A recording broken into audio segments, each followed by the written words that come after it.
Sa katunayan po, nabawi ko na po ang aking nagastos. Ito po ay nabawi ko na sa inyong mga ngiti at palakpak. Dahil tulad po, ang nasabi ni Mayor Lehi, na pag tayo po ay umiikot sa inyong mga barangays at makikita po natin ang dating mga problema na ating natutulungan na masolusyonan. Lahat naman po tayo sa ating sariling karanasan ay siguro makakadali na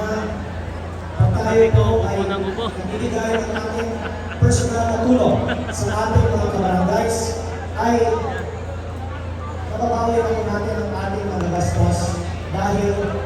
nararamdaman po natin ang appreciation at pasasalamat ng ating mga kababayan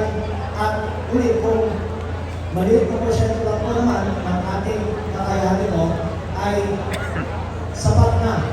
ang hindi at mga palakpak ng ating mga kababayan. At panghuli po,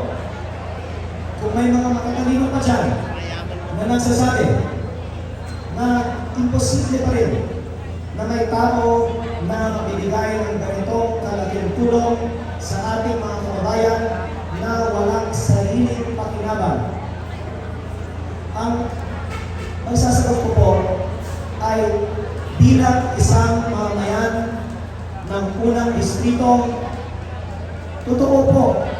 na ako po ay may sariling interes para makita na umunlad ang unang distrito ng Batangas.